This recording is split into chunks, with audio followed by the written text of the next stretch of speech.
Paul Pasolka, Ivy Masters Learning Center and IvyMasters.com. And today we're going to look at Test 5, Section 2, number 44, which reads, far from marking the end of investigative journalism, cooperation among journalists and ordinary citizens has been facilitated by the advent of the digital age through an increase in the number of potential investigators. So, what type of a question is this? This is a misplaced modifier. So, a phrase that modifies something must be next to what it modifies. I'll give you an example out loud first.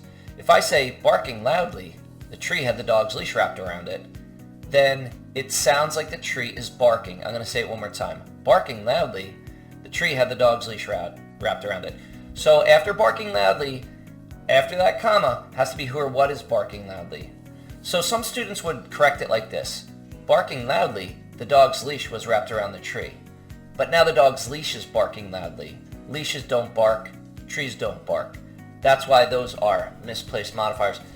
So after the comma, again, you need who or what is barking loudly. So barking loudly, the dog, and then you got to get to the verb. Barking loudly, the dog wrapped its leash around a tree would be the correction.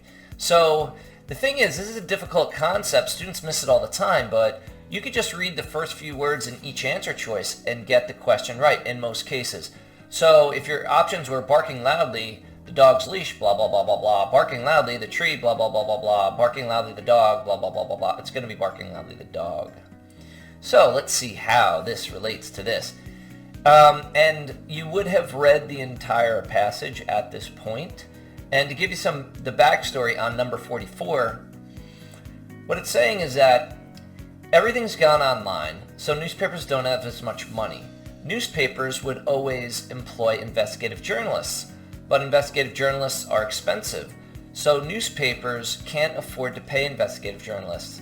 So investigative journalists don't work for newspapers in the numbers that they used to. There used to be a lot of investigative journalists working for newspapers.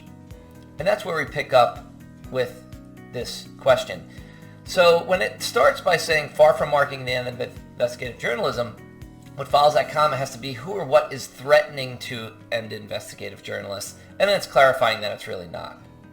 So answer choice A, cooperation is not going to threaten to end investigative journalism.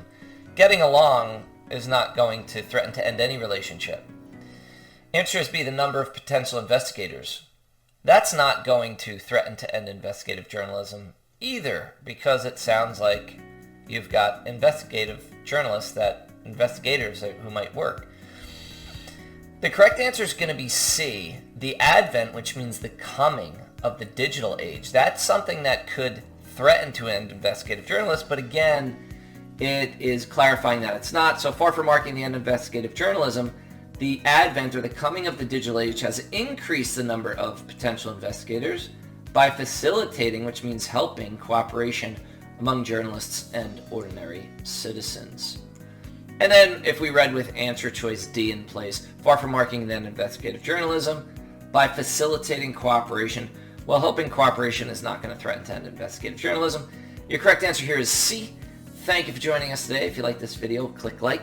You can share it with someone who has trouble with misplaced modifiers. A phrase that modifies something must be next to what it modifies.